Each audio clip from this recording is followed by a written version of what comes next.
Check. 1, 2, 3. The D. This is the D. Freep. Go your guide to Detroit. Your guide to Detroit's arts and entertainment scene. This is the D.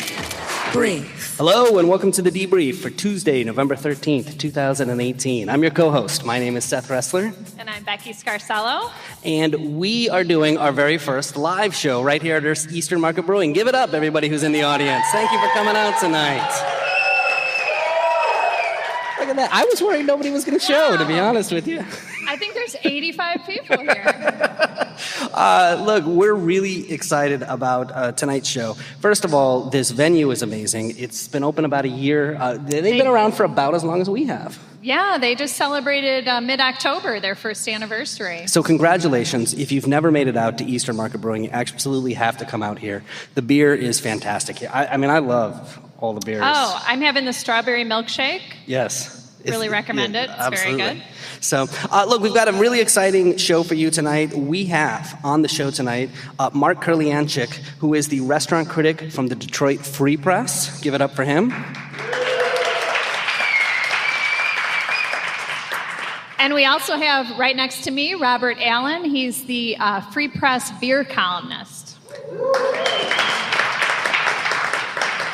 You already got a taste of comedian Mike Geeter. He's doing a big album recording later this week. We'll talk to him all about that. He's also headlining Mark Ridley's Comedy Castle in January, so we will be talking to him as well. Give it up for him.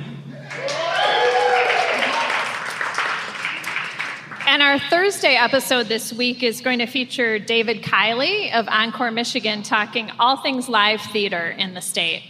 Yeah, every Thursday we do an in-depth interview with somebody, so make sure you check that out. Also want to let you know that if you want to find out about all the things we talk about in every episode, because we talk about a lot of stuff in every single episode, we do email out a list with all the links. So if you join our email list, you will be the coolest person among all your friends. You will know everything that's going on in the city. You can sign up for that over at our website, thedebriefdetroit.com. All right?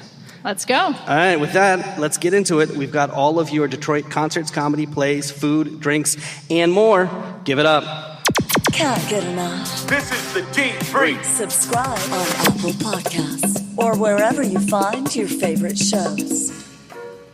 Let's start by introducing our guests here today. We have, as I mentioned, Mark Kurlyandchik. He is the restaurant critic for the Detroit Free Press. Hi, Mark. Thanks for joining us. Thanks for having me. Oh, it's nice to have you out. Have you been here before? My first time. First time out here, yeah. Welcome.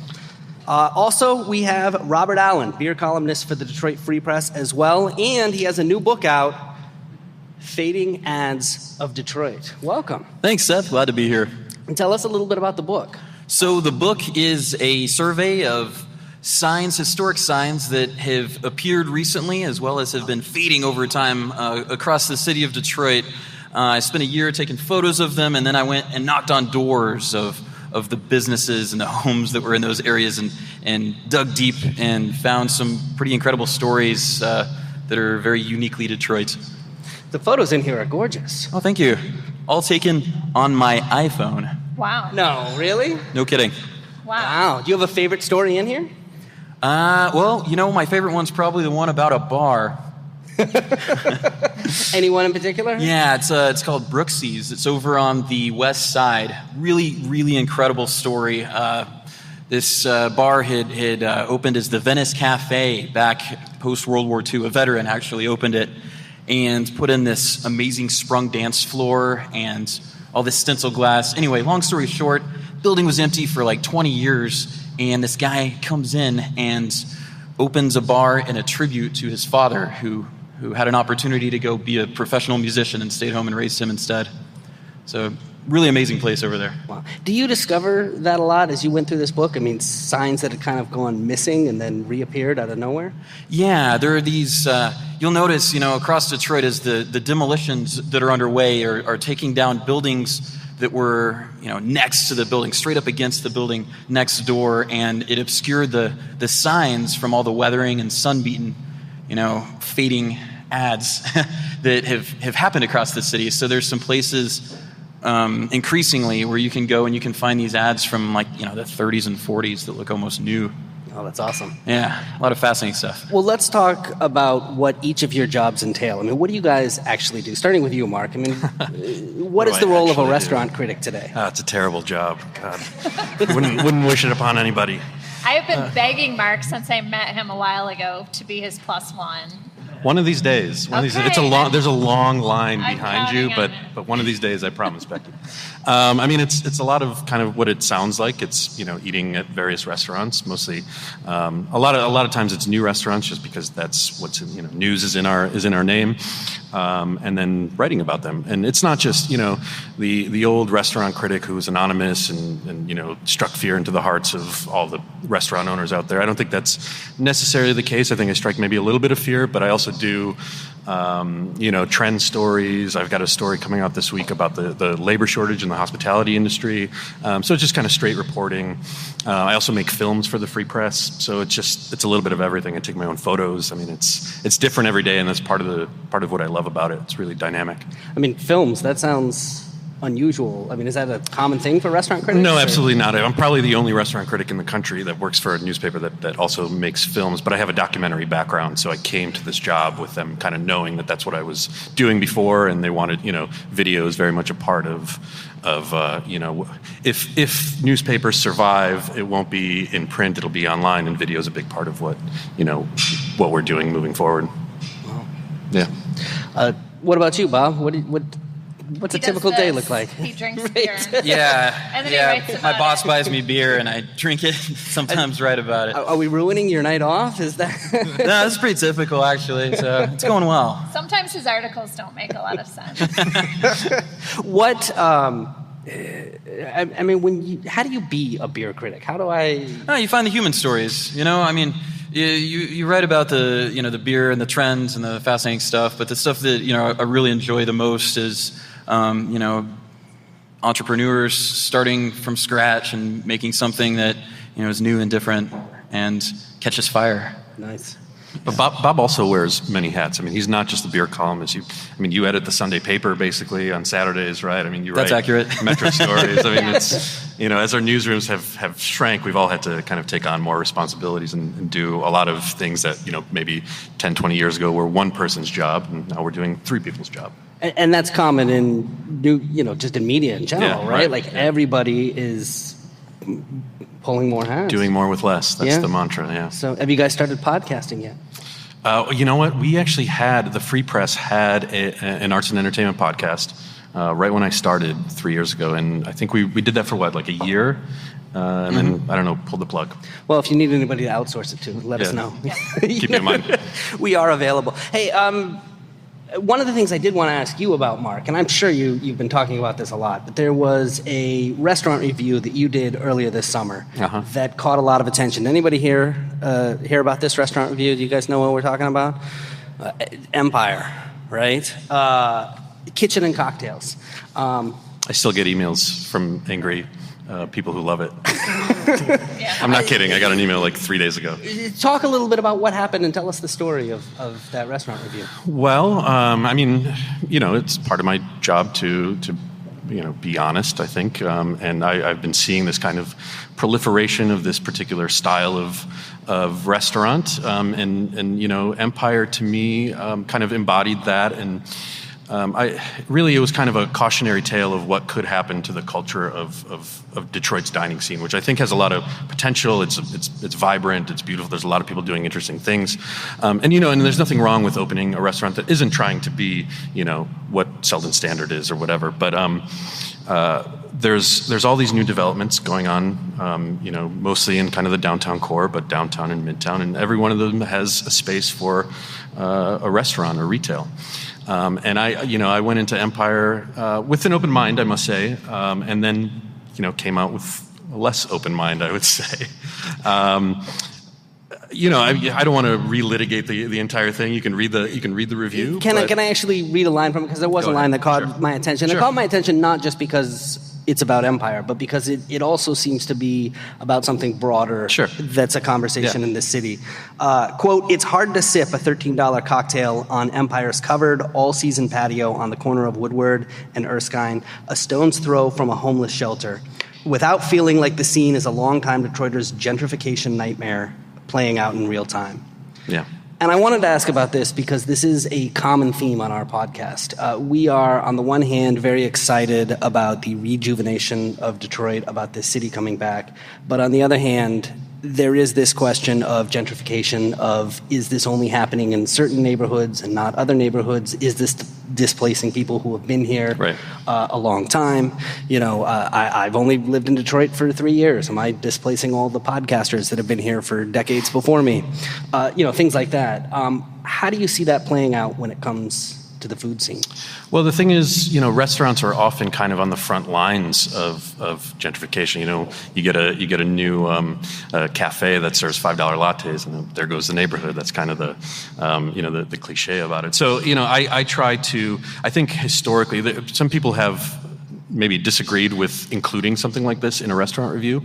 I have to disagree because I think historically it was just, you know, write about the food and, you know, maybe a little bit about the atmosphere. But I think as kind of the role of criticism has evolved, and particularly in the restaurant scene, really where, you know, it's linking the story of this place to the larger, broader cultural context. It's cultural commentary rather than just, you know, the mussels were overcooked and grainy or whatever. You know, you really have to tell a larger story. Otherwise, you know, you can go to Yelp to find out how the mussels were.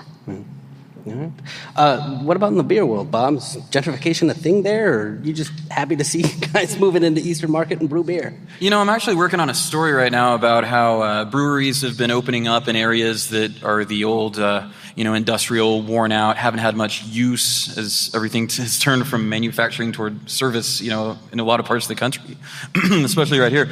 And it's kind of cool to see how some of these areas that have become kind of uninteresting and tired, in particular an area along 11 Mile that's over in the Oak Park area, they're getting rejuvenated because of craft beer. In that particular case, River Rouge Brewing is going to be opening its second brewery in an area that has not been known for being a place where you go out and have a drink, because as most of us know, in Oak Park, you couldn't have done that until just a few years ago. Nice. Well, can we enlist all of your help here? Who's here is willing to help rejuvenate the city by drinking beer? Raise your hands. All right. Well, guys, we're excited to have you here. Stick around for the show. We're going to have a lot of fun. Coming up in just a few minutes, we're going to have a conversation with a very good friend, guy who started this podcast with us, stand-up comedian Mike Geeter. This is the D. All right, Becky, let's talk about music news. Sure. So Danny Brown, a popular Detroit rapper in town, he has his Bruiser Thanksgiving show. So always the Wednesday before Thanksgiving. The 5th annual one's coming up. It's at the Masonic Temple roller rink this year, which I think is pretty cool. So right where Detroit Derby girls play their games. So it's going to be him and a bunch of his friends doing hip hop in the round, and you can be seated all around the center there. So show by a round of applause. Anybody here been to a Derby Girls game at the Masonic Temple yet? All right, a handful. It's a lot of fun. It's a ton of fun, and I've never seen it used for anything else. No. So maybe this will be a trend with concerts. So you can also see Danny Brown's documentary live at the Majestic on his website.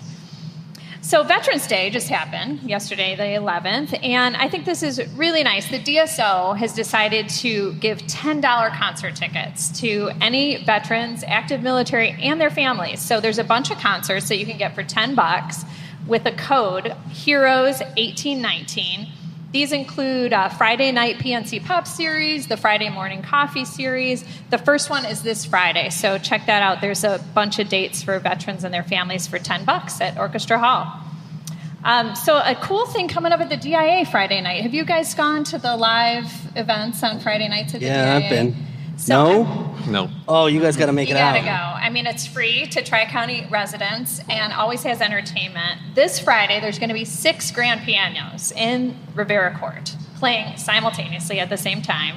It's called the Grand Band from New York. And like I said, it's all free, playing piano music, all in sync. And the Rivera Court, I mean, that's just a gem of Detroit. Wait, they're playing in sync. This isn't like dueling pianos? Right. I mean, so it's just going to be like really loud piano music? I don't know. I think you got to go to see it. I can't quite picture it. They call it the Traveling Wilburys of New York's piano scene. I have visions of that scene from Who Framed Roger Rabbit, where it's Daffy Duck and Donald Duck just playing against each other. It could be like that. Times 3. That would be awesome. Yeah. So I have a few concert picks for this week coming up. This Friday, Streetlight Manifesto at the Majestic. Oh, this is interesting. Mike Shinoda of Linkin Park. So it's going to be his first appearance on his own. Since Chester Bennington passed away. Committed suicide. So that's going to be at the Fillmore. Wow. Duende with David J. at Ghostlight, who Renee Allen turned us on to. Great local band. This Saturday, November 17th, OAR's at the Fillmore, Peter Wolf's at St. Andrews, and the Twisting Tarantulas are at Otis Supply in Ferndale. On Sunday, we got all the holiday shows already coming. Brian, already? Already coming. It's too early. Come on. It's too early, right? Can we get, like... You got to get to Thanksgiving first, right, before you get to Christmas. I mean, this guy deals with food. He needs to make a living. You guys got to celebrate Thanksgiving. Right. I know. Let's get to Thanksgiving, but it's what it is. Brian Setzer Orchestra, Christmas Rocks. That'll be at the Fox. Next Monday, the 19th, there's a concert at the Schwitz. I love it. So, yeah. The Schwitz is like the old Jewish bathhouse that's reopened as a venue for meals and different events. And schwitzing. You should all go. The Schwitz. It's the first concert that I know of. So it's a singer-songwriter. He goes by the name How to Dress Well. And that's all ages show.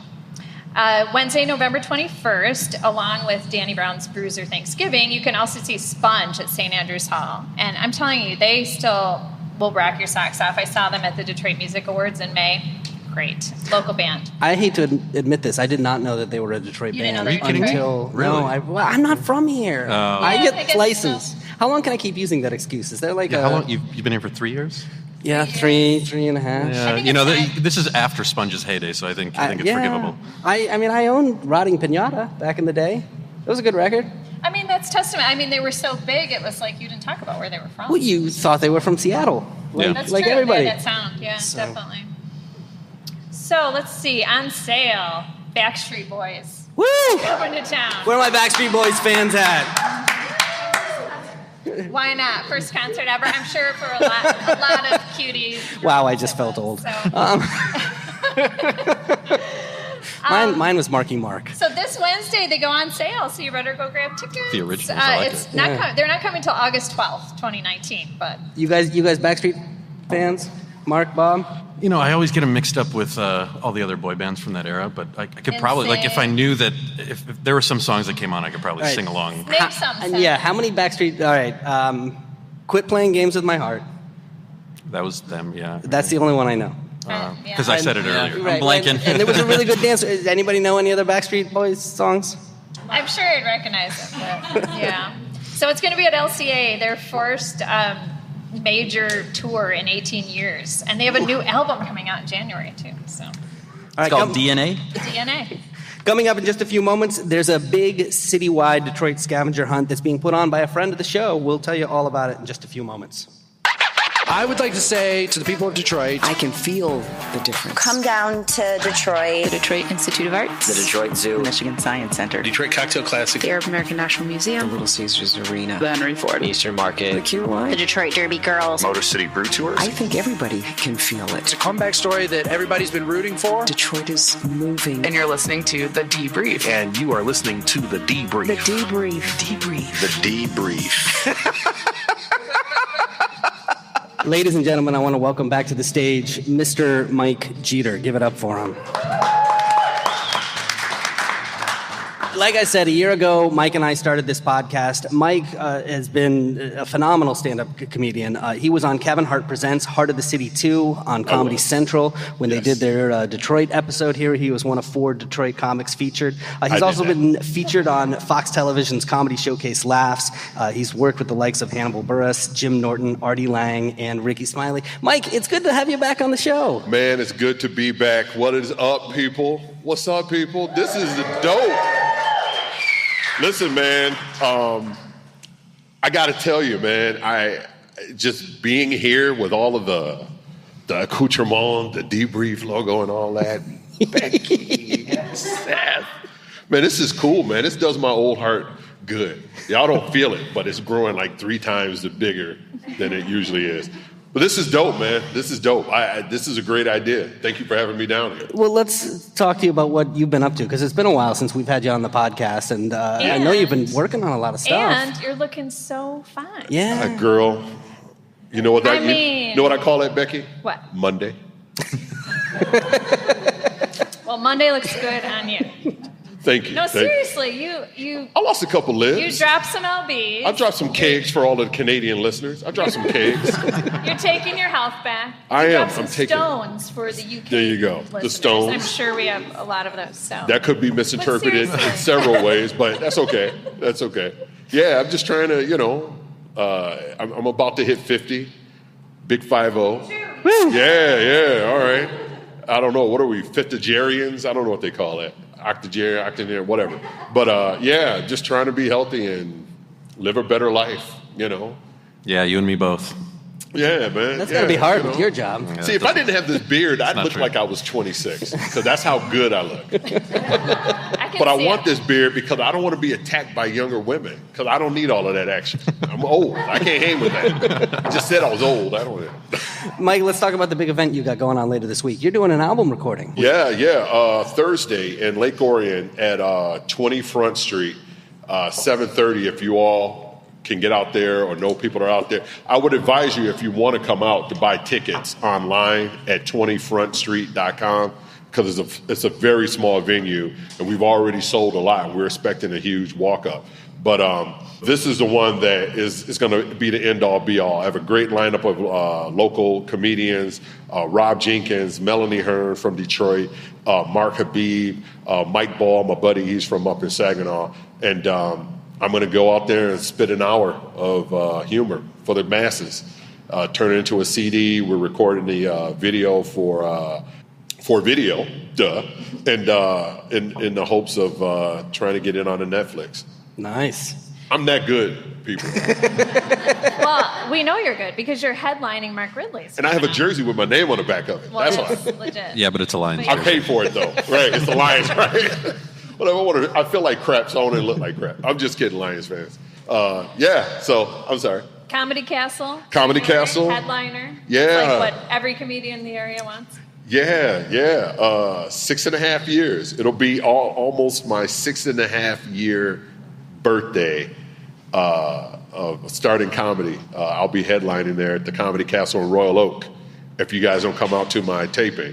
Royal Oak, January 10th. I'll be the headliner. Is that your first time headlining?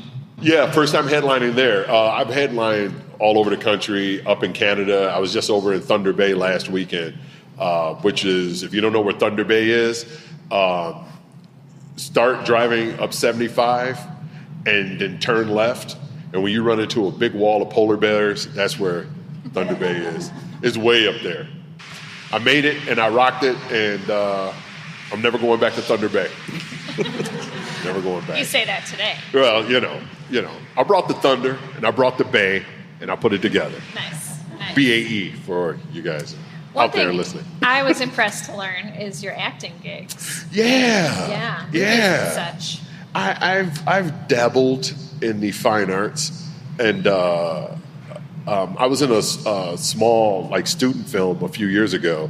I had a small role in that, and this past summer I filmed 2 movies, local movies. One is called Papers 12, and there's a local writer and director, and he's a comedian and actor as well, Tony Tail.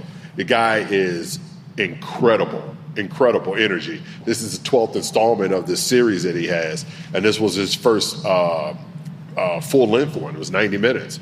And so he introduced my character. I play his uncle. And then I have a bigger role in the next film. And then I also did a film up in Saginaw called This Wasn't Supposed to Happen, where I play a limo driver. We'll call him that. And it's just a bunch of mayhem, a bunch of mishaps that happen and stuff. Comedy, they let me turn me loose and let me do my thing, and it was incredible. So I'm looking to do more acting as well. I shot a commercial for Hino Trucks where I had to pretend to be a Jets fan, And I was like, oh, I'll just pretend to be a Lions fan, pretending to be a Jets fan. So it worked. I got paid for it. If you can be a Lions fan, that's hard. If you can be a Lions fan, everything else after that's easy. Yeah, man. Yeah. Anytime you want to be sad, just think about the Lions. Tears just fill your eyes. Oh, that's great for acting career. Right. All right. Well, the big CD recording, the CD is going to be called The Charm Offensive, right? Yes. Which is fitting knowing you. I got to tell you, that's a perfect name for your title. album. I kind of thought it was because I am charming and I am offensive. So all these jokes you guys are hearing tonight. These are the radio-friendly ones. Yeah, radio friendly. Yeah. I'm just waving my hands, radio people. right. It's not going to be like that on Thursday. The show goes down Thursday, November 15th at 7:30 at 20 Front Street in Lake Orion. Tickets are $15, and the website is 20frontstreet.com. And, of course, January 10th, you said you're going to be over at Mark Ridley's Comedy Castle. We're all coming out to the show, everybody here, right? Everybody. Yes. Everybody. Hey, free water for everyone that shows up. We have to ask, since we have the experts here, when you're going out to a comedy show at Mark Ridley's Comedy Castle, where's a great place to go grab a drink afterwards or eat before the show? In Royal Oak. Well, it's hard to keep tabs because pretty much every restaurant is closed in Royal Oak in the last 6 months. That is the truth, yeah. What is going on? I mean, is it the parking? What is it? I think it's hard to say. I don't want to be. You can throw somebody under the bus. Well, no, let's just say that, Royal Oak maybe 20 years ago was the place that you went to, for a nice night out, and now there are just so many other options that are maybe better than Royal Oak. All right. Except for Mark Ridley's Comedy Castle, of course. That is the longtime crown jewel of Royal Oak. Bob, back me up here. Yeah, and there's a great distillery actually right by there. So, Motor City Gas. Check it out. You were just there or you just didn't? Yeah, I was just writing about them. They're trying to get a food truck, and the city doesn't think the same city that didn't want alcohol and Taco Bell doesn't want a food truck. Some people there. Well, that's what they do here. Is they don't have a kitchen here at Eastern Market Brewing Company, so they put a food truck right out in the alley. And it's a thing, yeah. Yeah, I mean they should do that. So, all right, well, cool. Well, Mike, we will come see you January 10th. Ladies and gentlemen, please give it up for Mr. Mike Geeter.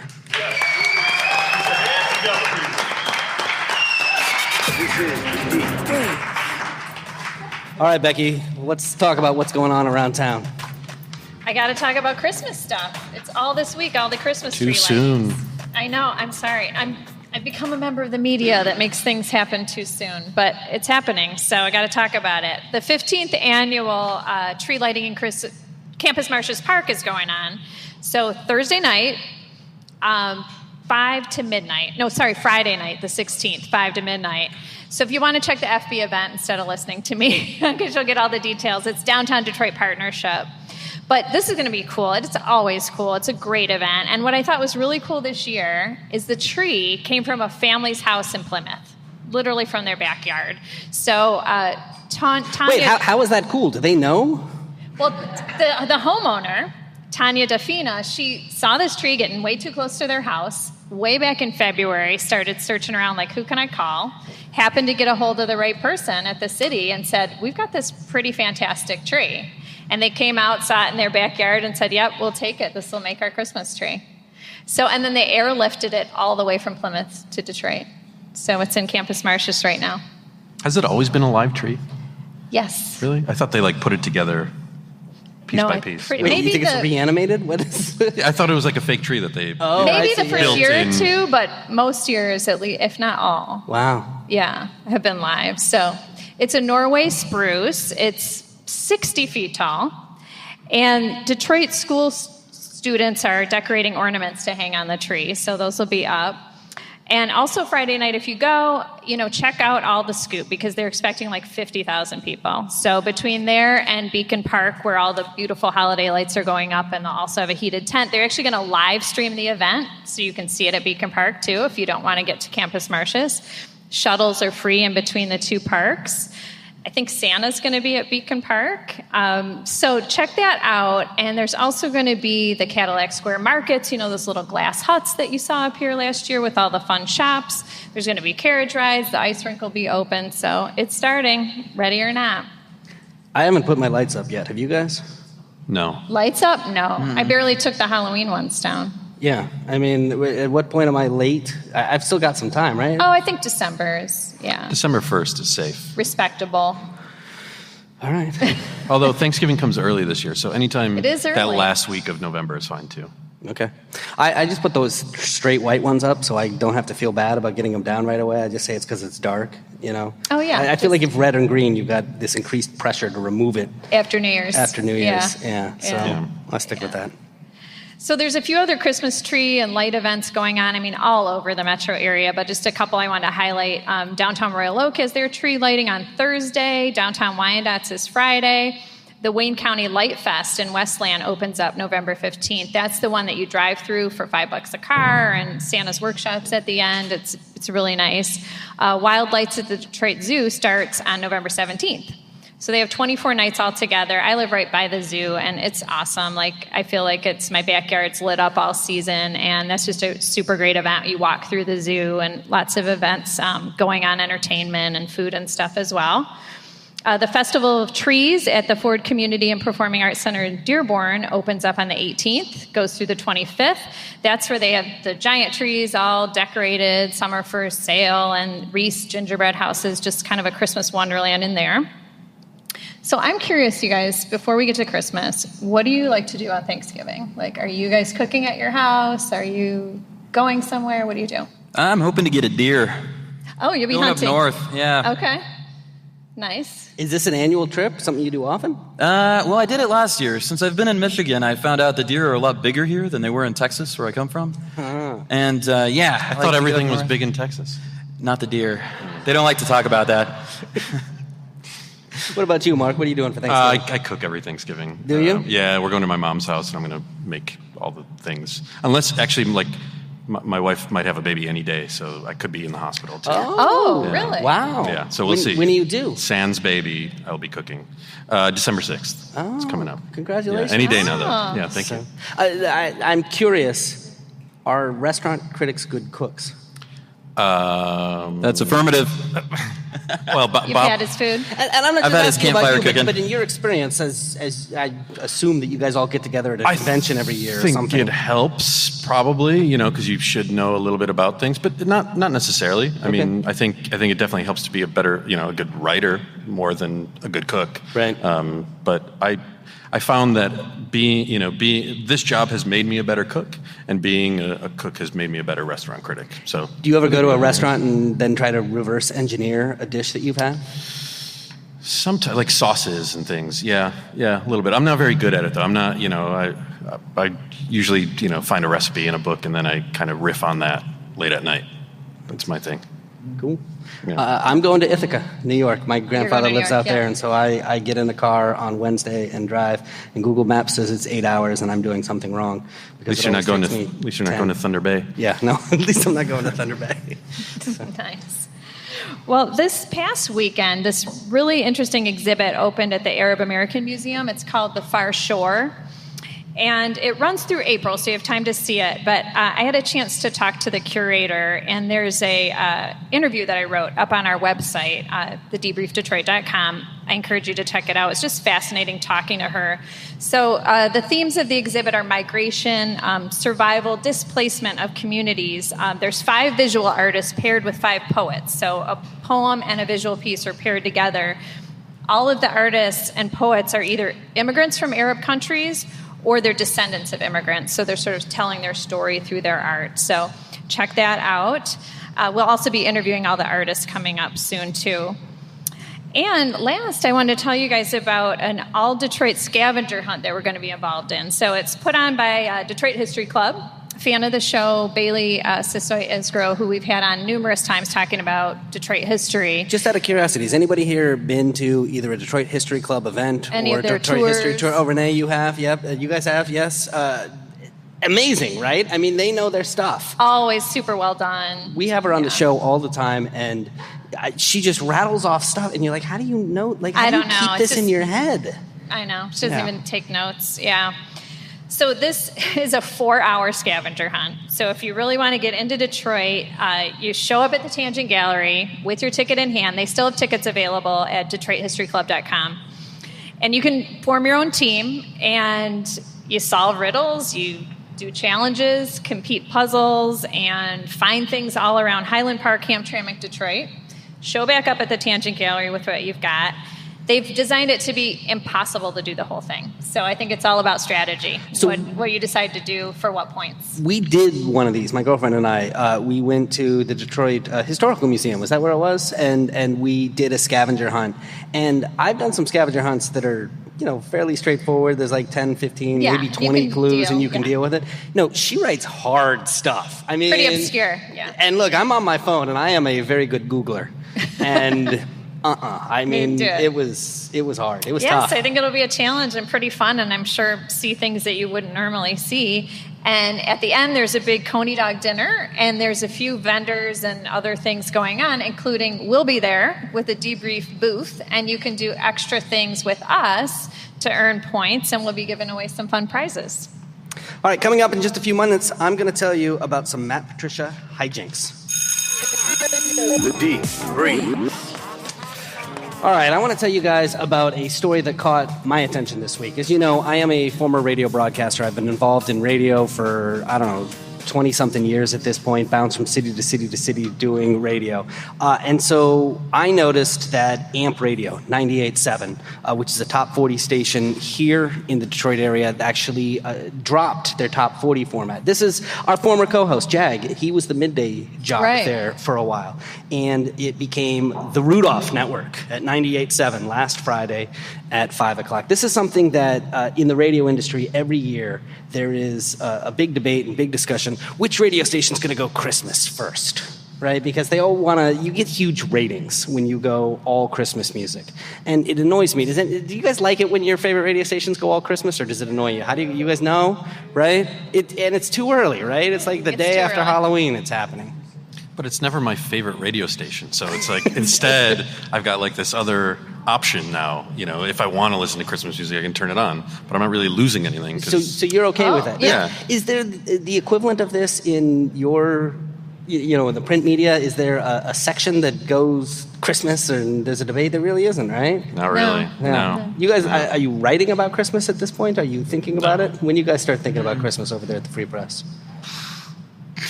Do you think about Christmas? Never. No. I don't have any kids, so... By the way, what is your favorite radio station?